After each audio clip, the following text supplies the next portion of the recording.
Magandang araw mga kababayan, narito na ang pinakabagong update sa lagay ng panahon ngayong araw, August 28, 2026, Friday. Patuloy na nade-develop ang low pressure sa silangang bahagi ng bansa. Anumang oras ito ay magiging isang bagyo na. Pero hindi pa man ganun kaorganisado ang sistema ay hinihila na nito ang habagat. Alamin natin ang mga lugar na posibleng makaranas ng malalakas na ulan ngayong araw at silipin din natin ang long range forecast na nagpapakita na may mga kasunod pang mabubuong sama ng panahon sa mga susunod na linggo. Para naman lagi kang updated sa lagay ng panahon, i-click mo lang ang subscribe button. Sa kasalukuyan ay patuloy na nakakaapekto ang southwest monsoon o habagat sa Luzon at Visayas. Ngayong araw, mas malawak at mas mabigat ang inaasahang pag-ulan sa ilang bahagi ng northern Luzon, Central Luzon, Metro Manila, Calabarzon, Mimaropa at Western Visayas. Kasabay nito may low pressure area na binabantayan sa silangan ng Batanes at sa mga model run ay nakikita ang posibilidad na mas maging organisado ito sa mga susunod na araw dahil dito mahalagang bantayan ang pag-ulan lalo na sa mga lugar na dati nang nakaranas ng malakas o pabalik-balik na buhos. Ngayong umaga ang low pressure area ay tinatayang nasa layong 720 kilometers east of Itbayat, Batanes. Nasa silangan pa ito ng extreme northern Luzon pero habang nasa bahagi ito ng Philippine Sea, maaari nitong maapektuhan ng daloy ng hangin sa paligid ng bansa. Sa ngayon, ang pangunahing nagdadala ng ulan ay ang habagat. Pero kapag ang isang low pressure area ay nasa tamang posisyon sa silangan o hilagang silangang bahagi ng Luzon, maaari nitong palakasin ang hanging timog kanluran na pumapasok mula sa karagatan. Ngayong araw, inaasahan ng 100 hanggang 200 millimeters ng ulan sa La Union, Benguet, Bataan, Zambales at Occidental Mindoro. Ito ay heavy to intense rainfall. Sa ganitong dami ng ulan, mataas ang posibilidad ng flash floods sa mababang komunidad at landslide sa mga lugar na may matatarik na dalisdis. Sa La Union at Benguet, mas dapat bantayan ang mga upland communities, mountain roads at mga lugar na malapit sa ilog at sapa. Sa Bataan at Zambales, direktang pumapasok ang moisture mula sa West Philippine Sea kaya mas ramdam ang epekto ng habagat. Sa Benguet, ang terrain ang nagpapataas sa panganib ng pagguho ng lupa. Kapag ang ulan ay tumamas sa matataas na bahagi, mabilis na nababasa ang lupa at posibleng magkaroon ng road slips, rock slides o biglang pagtaas ng tubig sa maliliit na sapa. Sa La Union, ang mga lugar na nasa paanan ng bundok at malapit sa baybayin ay maaaring makaranas ng pabalik-balik na ulan. Kung magtatagal ang buhos, maaaring bumaba ang tubig mula sa upland areas patungo sa mga bayan at low-lying communities. Sa ganitong kondisyon, hindi lang lakas ng ulan ang mahalaga, kundi pati ang tagal at dalas ng buhos. Sa Zambales at Bataan, ang heavy to intense rainfall ay maaaring magdala ng mabilis na pagtaas ng tubig sa mga ilog at drainage channel dahil parehong nakaharap sa western seaboards ang mga lalawigang ito. Mas mabilis silang naaabot ng monsoon clouds. Kapag ang moisture mula sa dagat ay tumama sa kabundukan, mas napapalakas ang pag-ulan sa ilang bahagi. Sa Occidental Mindoro, ang mga western coastal areas at mga komunidad na malapit sa bundok ang mas sensitibo sa habagat. Kung magpapatuloy ang malakas na ulan, maaaring magkaroon ng localized flooding sa mababang lugar at pagguho sa ilang upland areas. Kasama rin ngayong araw ang 50 hanggang 100 millimeters na rainfall outlook sa Ilocos Sur, Abra, Pangasinan, Pampanga, Tarlac, Nueva Ecija, Bulacan, Metro Manila, Rizal, Cavite, Batangas, Oriental Mindoro at Antique. Ito ay moderate to heavy rainfall. Ibig sabihin malawak ang sakop ng ulan mula Northern Luzon hanggang Central Luzon, Metro Manila, Calabarzon, Mimaropa at bahagi ng Western Visayas. Maaaring hindi pare-pareho ang lakas ng ulan sa lahat ng lugar pero kapag may aktibong monsoon band na dumaan, maaari itong magdala ng malakas na buhos sa loob lamang ng ilang oras. Sa Metro Manila, ang 50 hanggang 100 millimeters na ulan ay sapat para magdulot ng localized flooding sa underpass, mababang kalsada, creekside communities at mga lugar na mabagal ang drainage.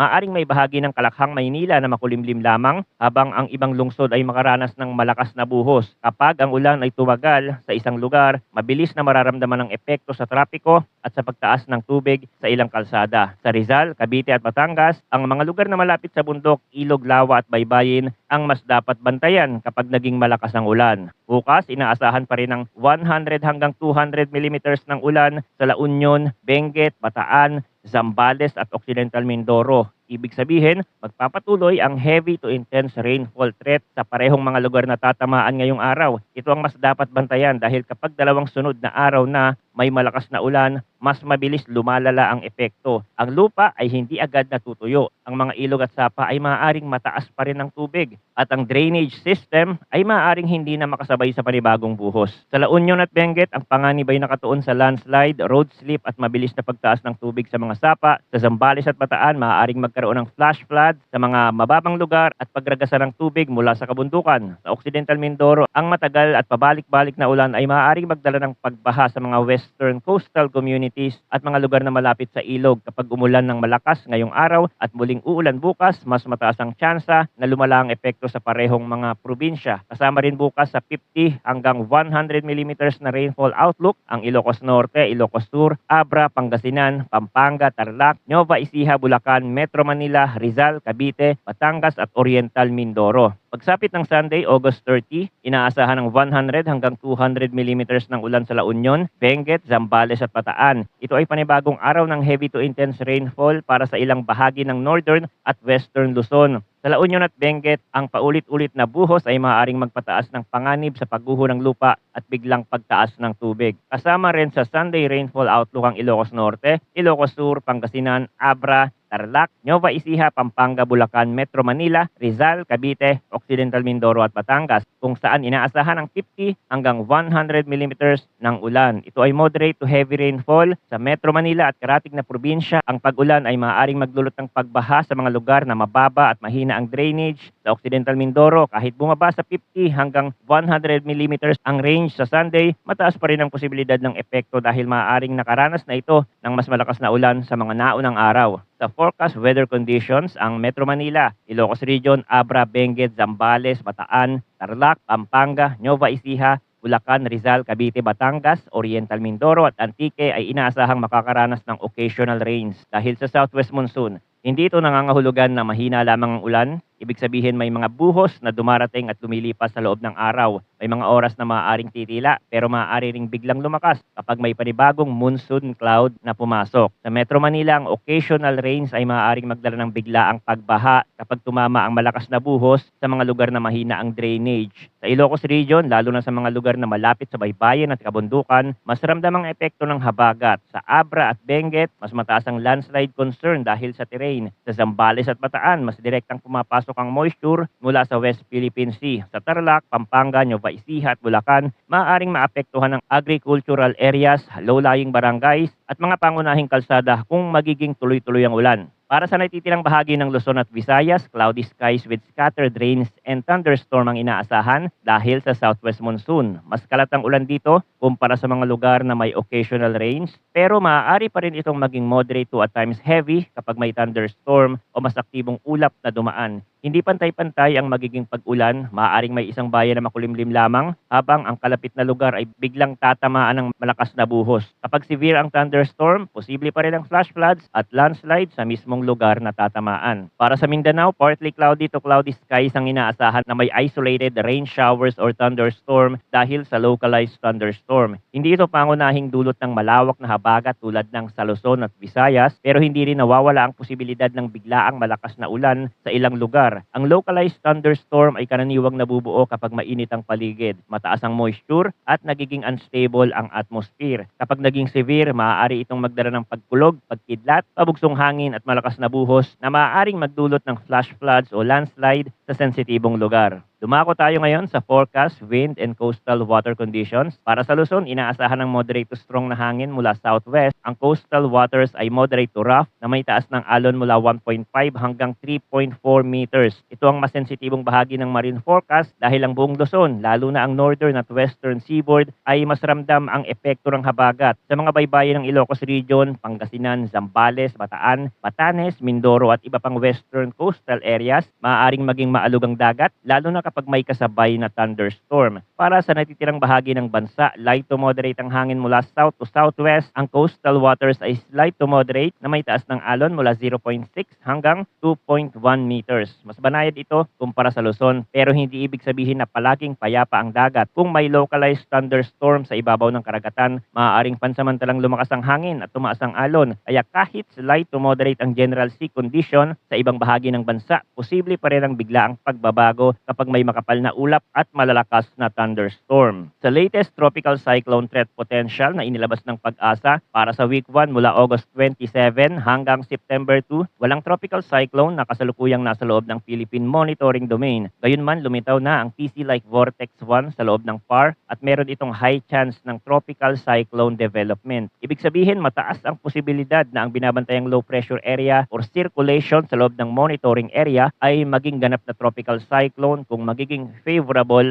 ang kondisyon sa paligid nito. Ito ang sistemang dapat tutukan dahil maaari itong maging bagyo sa mga susunod na oras o araw. Kapag ang low pressure area na nasa silangan ng Batanes ay tuluyan naging tropical depression sa loob ng Philippine Area of Responsibility, tatawagin itong bagyong Pilandok. Sa mga model run, nakikita itong maaaring kumilos pahilagang kanluran. Sa ngayon, hindi ito nakikitang magla-landfall sa kalupaan ng bansa, pero maaari nitong palakasin ang habagat habang nasa tamang posisyon sa silangan o hanggang silangang bahagi ng Luzon. Ito ang dahilan kung bakit kahit malayo ang sentro sa kalupaan, maaaring maramdaman ang epekto sa ulan, lalo na sa western section ng Luzon at Visayas. Samantala, may isa pang TC-like vortex, TCLV2, na inaasahang mabubuo sa eastern boundaries ng Tropical Cyclone Information Domain at Tropical Cyclone Advisory Domain. Meron itong low to moderate likelihood ng tropical cyclone formation sa loob ng week 1. Hindi pa ito tiyak na magiging ganap na bagyo pero sapat ang signal para bantayan ang pagbuo nito. Kapag may panibagong sirkulasyon sa silangan ng bansa, maaari nitong maapektuhan ang galaw ng hangin, moisture flow at posibleng pag-ulan sa mga susunod na araw. Sa week 2 mula September 3 hanggang September 9, ipinapakita ng outlook na ang TCLV2 ay maaaring lumitaw sa northeastern boundary ng Philippine Area of Responsibility na may low to moderate likelihood ng tropical cyclone formation. Bukod dito, inaasahan din ang pagbuo ng TCLV3 sa northwestern part ng Philippine Monitoring Domain na may low likelihood ng tropical cyclone development. Ibig sabihin, habang papasok ang unang linggo ng September, nananatiling aktibo ang paligid ng bansa pagdating sa posibleng pagbuo ng mga bagong weather system. Sa ganitong mas mahabang outlook, mahalagang malinaw na mas mataas ang uncertainty. Maaaring magbago ang eksaktong posisyon, lakas at direksyon ng mga sistemang ito depende sa magiging kondisyon ng karagatan at steering winds. Pero ang mahalagang punto ay patuloy na may mga signal ng posibleng tropical development sa paligid ng PAR at sa mas malawak na Philippine Monitoring Domain. Hindi lahat ng mga sistemang ito ay direktang tatama sa Pilipinas pero maaari nilang palakasin, pahinain o baguhin ang daloy ng habagat depende sa kanilang magiging lokasyon. Kung sisilipin nga ang galaw ng LPA sa mga model run, nakikita ang posibilidad na ito ay maging bagyo sa mga susunod na oras o araw. Sa ngayon, nakikita itong kikilos, pahilagang kanluran at hindi direktang tatama sa kalupaan ng bansa. At sa bagong datos, nakikita na ito ay posibleng maglandfall sa southern Japan or northern Taiwan. Yan ang sakop ng cone